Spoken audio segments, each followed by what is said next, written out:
Alright people, listen up. तो हमने बात किया था पिछले सेशन में सिमिलैरिटी ऑफ ट्रायंगल्स की। We will be talking some more about similarity of triangles. I mean to say some more questions, क्योंकि पिछले सेशन में हमने सिर्फ एक ही क्वेश्चन किया था। बात करते हैं क्वेश्चन नंबर 2 की। बहुत ही प्यारा और बहुत ही इंपॉर्टेंट क्वेश्चन है। Through the mid point M of C D, मतलब M is the mid point of C D, मतलब ये दोनों डी एम और C M equal of a parallelogram A B C D, मतलब A B C D parallelogram है। क्या होता है पैरेललोग्राम की property? Opposite sides are equal and parallel. The line B M, मतलब मिड पॉइंट और B को ज्वाइन किया, as is drawn intersecting A C in L, मतलब ये जब बी एम बनाया तो ए सी डायगोनल को एल पे काट रहा है। एंड ए डी प्रोड्यूस्ड, मतलब ये इसको भी एक्सटेंड किया है और ए डी को भी प्रोड्यूस किया गया, तो ई पे मिल रहा है ये लोग, है ना। तो ये सब कांड करने के बाद क्या हो रहा है बच्चों की, हमें प्रूफ करना है कि L is equal to 2 times B L. इसमें कुछ बातें हैं, लेकिन अगर आप एज अ स्टूडेंट काम करेंगे तो आपको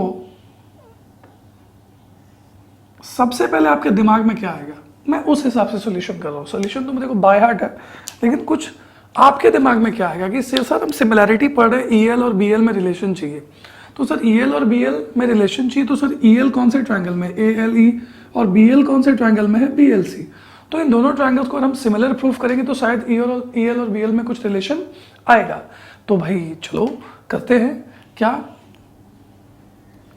इन triangle A E L and B C L, दोनों ट्रायंगल्स में तो क्लियरली देख के आपको लाल टपक रहा होगा कि ये दो लाइंस पैरेलल हैं। तो बेटा जी ये जो हरे हरे मैदान है ये ऑल्टरनेट एंगल्स की वजह से इक्वल हो जाएंगे। आप इसको एंगल 1 नाम दे सकते हैं और ये एंगल ई रहेगा। दूसरा आप एक और चीज देखें बच्चों, ये दोनों एंगल्स भी इक्वल हो सकते हैं आपस में, ये दोनों भी ऑल्टरनेट एंगल्स हैं, है ना। तो मजेदार हो गया सर दो एंगल्स इक्वल मतलब both the triangles are similar by a similarity. What you can say, angle 1 is equal to angle E. Reason, alternate interior angles. उसके बाद क्या angle LCB is equal to angle LAE.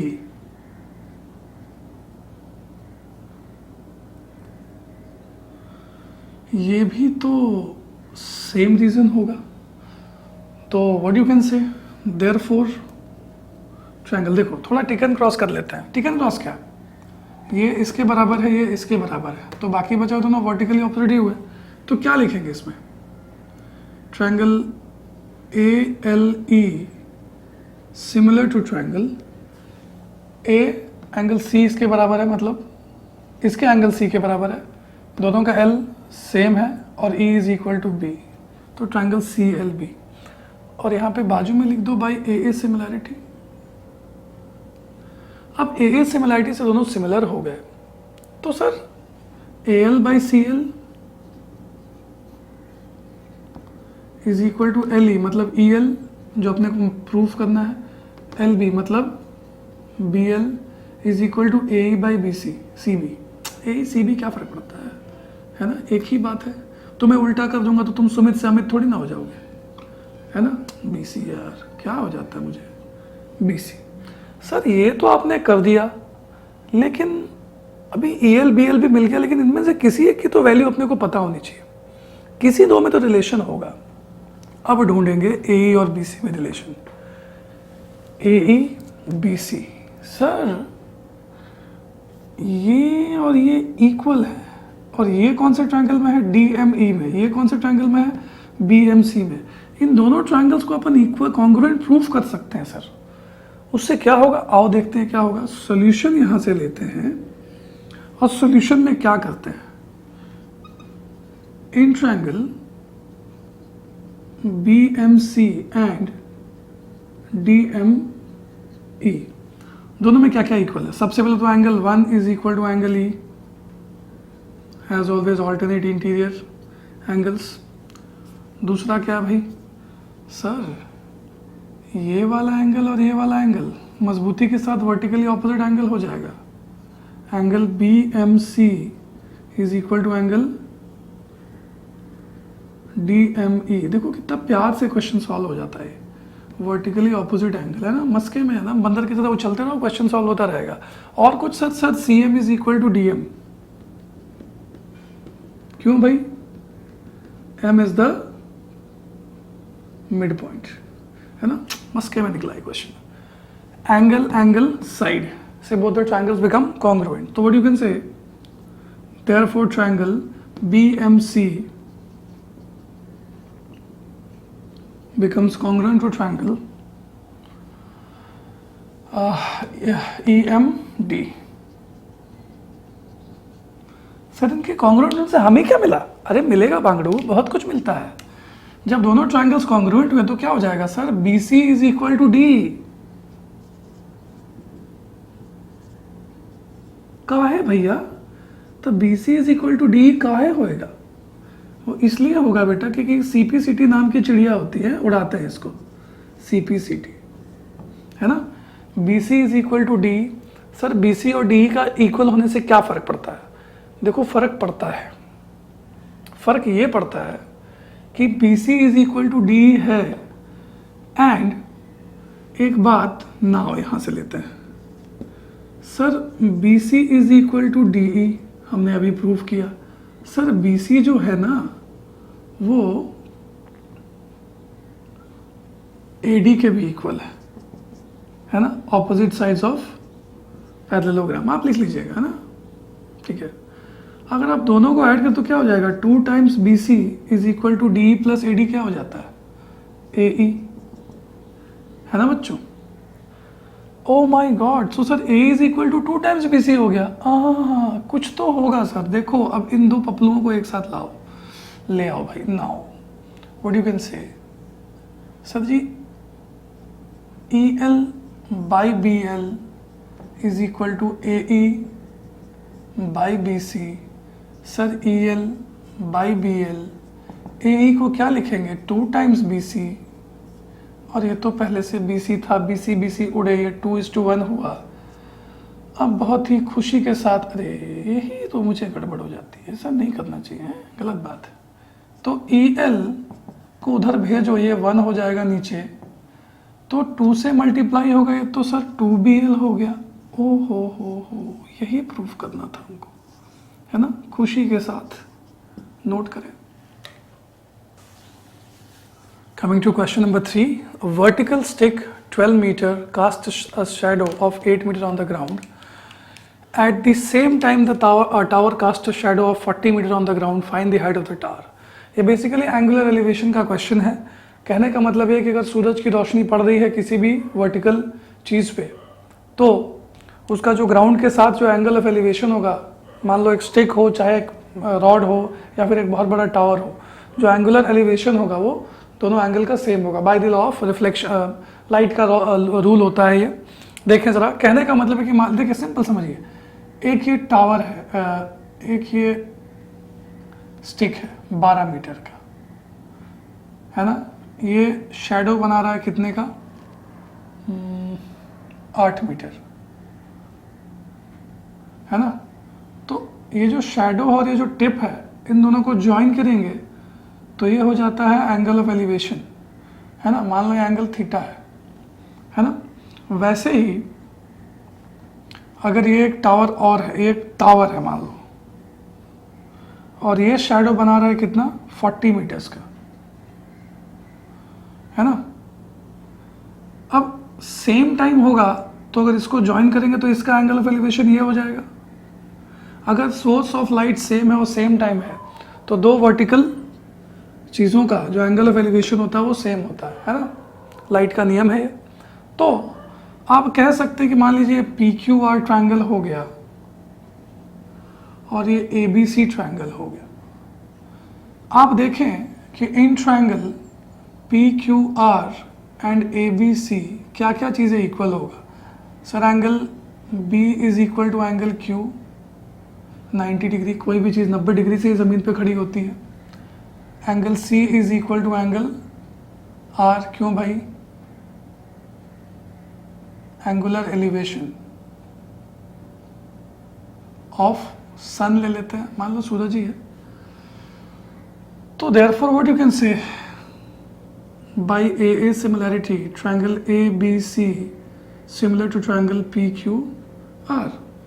अब A B सी और अगर P Q are similar हो गया तो क्या लिखेंगे, A B by P Q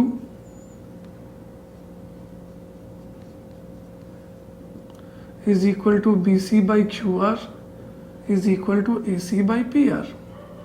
अपने को तो पी क्यू चाहिए, हाइट ऑफ द टावर, है ना, तो A B by P Q, तो ए बी कितना है 12, पी क्यू कितना है सर पता नहीं, बी सी कितना है 8 और क्यू आर कितना है 40। 8 5 ज़ा 40 क्रॉस मल्टीप्लाई करो, पी क्यू आ जाता है 60 मीटर।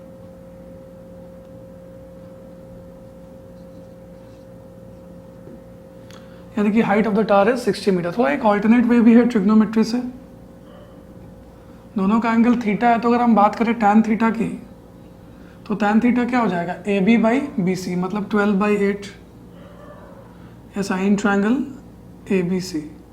अब in triangle P Q R की बात करें बच्चों, तो क्या होगा, यहाँ पे टैन थीटा कितना हो जाएगा, यहाँ पे टैन थीटा हो जाएगा P Q by Q R is 40।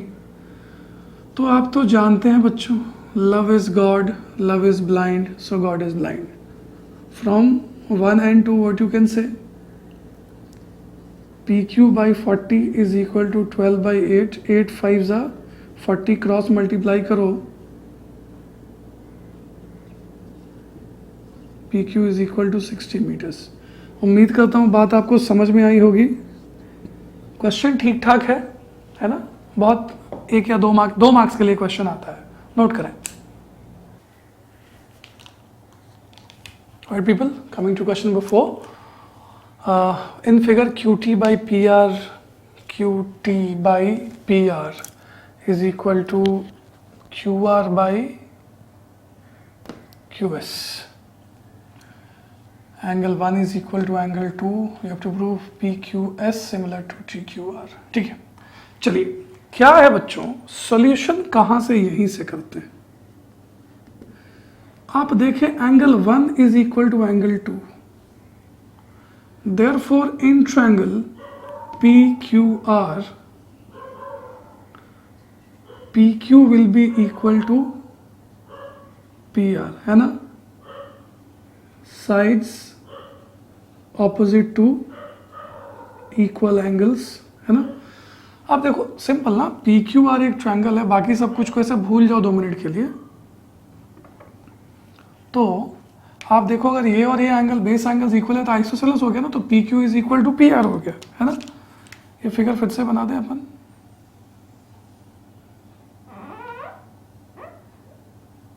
अरे ये तो सारंगी बज रही है। अच्छा, अब आपको प्रूफ करना है कि भाई पी क्यू एस, थोड़ा अलग अलग फिगर बनाए इसका बच्चों, छोटा छोटा नन्ना Munna figure, P Q S, P Q S,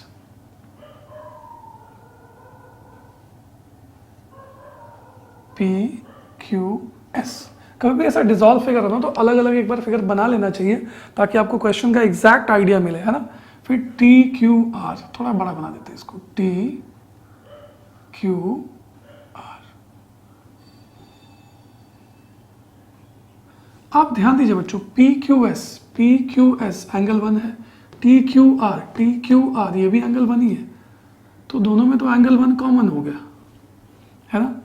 देखें जरा, in triangle P Q S and triangle T Q R, sir angle P Q S is equal to angle T Q R is equal to angle 1। अब क्या sir अपने को ये दिया है, sir दिया है Q T by P R, है ना, is equal to Q R by Q S. देखें जरा कहाँ कहाँ है क्या क्या, गिवन लिख देते हैं यहाँ पे,